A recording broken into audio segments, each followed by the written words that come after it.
نبی کریم صلی الله علیه وسلم یو ورځ راووته چې ګوري بار ابو بکر رضی الله تعالی عنهم راغلی دی او عمر فاروق رضی الله تعالی عنهم راغلی دی. د الله رسول چې راووته حیران شو چې په دغه ټیم دا دوه صحابه کرام ولې راوتی دي، د دوی څه ضرورت دی. د الله رسول ته تاسو کو اے ابو بکر او اے عمر ما اخرجکما د کورونو نه ولې راوتی یې، دا چې تاسو په دغه وخت کې بار رئیس دی ولې راوتی یې. وې د الله رسول لوګي رئیس په کور کې د خوراک څه نشته دی چې وی خورو، د سکاک څه نشته دی چې وی خورو، په کور کې د خوراک د پاره زمنګ سره څه نشته، د لوګي د وجه نه بار راوتی چې ځکه دې شي بار به چا سره میلاو شو څوک به رامانې خوراک وکړي، دا پام بم غلط شي په یو ځای چې ناست دي دا لوګه په سړي باندې نورم سختېږي، بار بار اوسم دا خلک به وینم کېدای شي چې یو ځای کې د رزق پروګرام زما برابر شوی هلته به لوګي رئیس دی. نبی کریم صلی الله علیه وسلم ورته وایي زما هم دا کیفیت زم چې په دې وخت کې راووتم د کور نه ستاسو خواله راغلم تاسو مې ولیدئ، زه محمد رسول الله د لوګي د وجه نه د کور نه بهر راووتم د دې دپاره چې پام مې غلط شي، لوګي د کور نه راویست. زما ستا په خوږ نبي باندې دومره تکالیف راغلي دي، دومره مشکلات راغلي دي چې خوراک عام عادي شی دی. زمونږ په دې معاشره کې به ډېر کم خلک شته، دا نه وایم چې نشته، په هر علاقه کې به خو ډېر کم خلک به دی چې د خوراک نه به علاج چې د خوراک پروګرام به ورسره وي. دا هغه بیخي غریب سړی د هغې علامه دی چې بیخي د خوراک ورکه رسوي. زما استاد د نبي کیفیت ده وایي په کور کې د خوراک څه نشته، لوږې تنګ کم بار راووته. ما محترمو د سیرت نه ځان خبر کړي او الله په دې کې یو خوند پروت دی، ژوند به خوند دري، د الله په نعمتونو به شکر ادا کړي.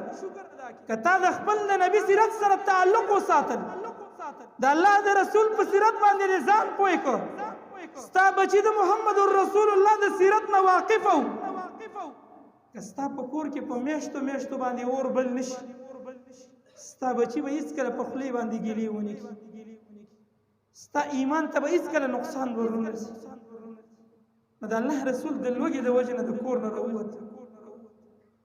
د الله رسول روان شو، د یو صحابي باغ ته لاړې، یو انصاري صحابي و د هغه کور ته ورغلې، کثیر النخل د ډېرو باغونو مالک و، ډېر باغونه د هغه و. نو د الله رسول چې کور ته ورغلې هغه صحابي انصاري په کور کې نو د هغې بیبي راووتله، ډېره خوشحاله شوی د الله رسول زمونږ کور ته راغلی. د الله رسول چې تپوس وکړه چې پلانکې څه شو، ستا خاوند څه شو، وایي هغه خو د اوبو راوړلو دپاره دلته چېرته تللی دی. په دغه وخت کې هغه صحابي هم راغلی، هغه صحابي چې وکتل چې زما کور ته د محمد رسول الله صلی الله علیه وسلم په شانتې عظیم شخصیت راغلی دی او د هغه دوه ملګري، دوه یاران او دوه دوستان چې همیشه د محمد رسول الله سره به ابو بکر او عمر رضی الله تعالی عنهما دا ورسره راغلي، ډېر زیات خوشحاله شو او ډېر زیات په کلکو ټکو یې ورته مرحبا وویله او ورته ویې چې دلته کښېنئ، د باغ نه کجورې راوشکولې، د الله د رسول خواته یې راوړلې او څه ضیافت یې د الله د رسول دپاره وکړه، څه وس چې د هغه شانتې طعام یې تیار کړه او راوړل. چې کله د الله رسول دا طعام او ابو بکر او عمر فاروق رضی الله تعالی عنهما دا طعام وخوړل، د الله رسول د مړېدو نه پس څه وایي؟ وایي الله به د دې نعمتونو په باره کې د موږ نه تپوس کوي. د دومره لوږې باوجود چې په کور کې د لوږې د وجې نه د ټیم نشو تېرولی او اسم نو بهر راووتل، صرف دومره قدر خوراک یې وکړه چې صرف ماړه شو ماړه. د الله د رسول دا کیفیت ویلې الله به د دې نعمتونو په باره کې د موږ نه تپوس کوي. سمو خیال دی چې زما استاد د دسترخوان ډکي او دا نیم موږ وخورو او نیم رانه بیا په دې ګن او ډیرانونو کې غورځېږي، د دې نعمتونو به موږ نه الله تپوس نه کوي. دا کومه ناشکري چې ما ورته د الله د نعمتونو سره کوو د دې به موږ نه الله تپوس نه کوي. الله به د دې نعمتونو د موږ نه خامخا تپوس کوي. ثم لتسألن يومئذ عن النعيم.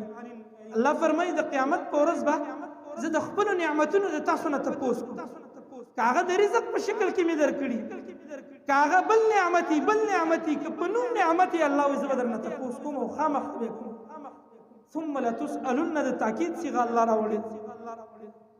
د الله رسول په کور کې سنو د لوګي د وجه نه بهر راووت.